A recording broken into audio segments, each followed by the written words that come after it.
Have you ever wondered, who am I and what am I doing here? I'm not talking about your physical location. I'm simply asking about your very own existence. Ask yourself, am I the person I imagined I'd be when I was a child? Well, the first step is to be honest and say, I'm not that person, that I have fallen into life's many traps, such as technology, materialism, work, and even the pace of life can have us leaving dissatisfied and burnt out. Modern life can leave us feeling disconnected from our true selves and others. Think about it. No matter how close you are to someone, you can never fully grasp their perspective. It's impossible to experience the world from anyone else's viewpoint but your own. Even with yourself, the person you should know best, don't you sometimes feel like a stranger in your own skin? When you look in the mirror, the image you see can clash with how you perceive yourself internally.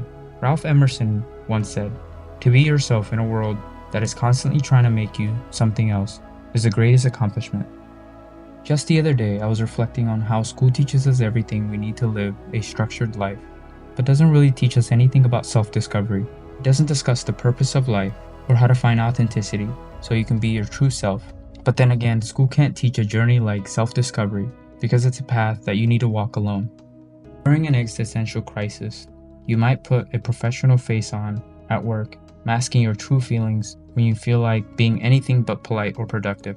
Online, you present an idealized version of yourself, but in private moments, a different side might emerge, maybe a darker side. On social media, you often portray a false sense of happiness, while in relationships, you might suppress your true desire to avoid conflict or just to fit in with others' expectations. The sad truth is, sometimes we might even reshape our lives to be loved by someone else. Many navigate through life without a clear sense of who they truly are, or even know what their true desires are.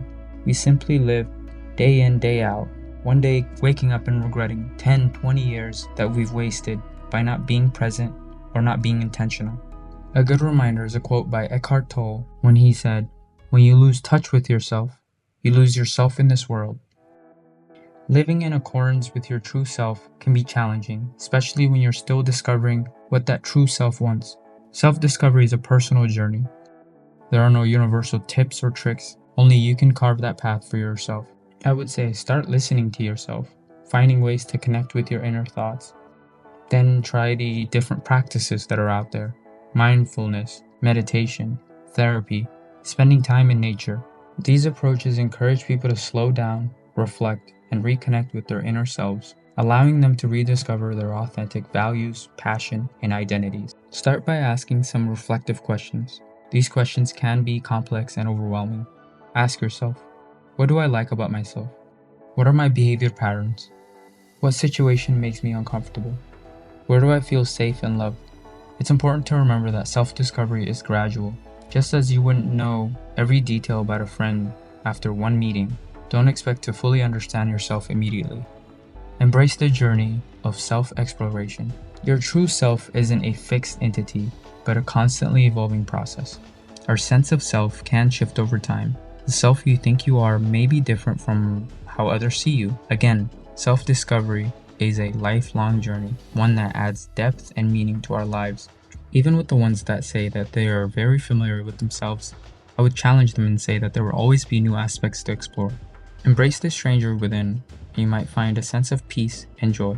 The idea that anyone has life completely figured out is a myth. Self-discovery, again, is a lifelong journey, so perhaps we should call it self-exploration instead. Let's start by taking off the mask we wear to identify who we truly are. I'm here as a friend to remind you that this journey of self-discovery is one that you need to embark on. Don't let society place limitations on you or isolate you. Remember, sometimes when you lose yourself, you end up in the middle of nowhere. But in the middle of nowhere, you often find yourself.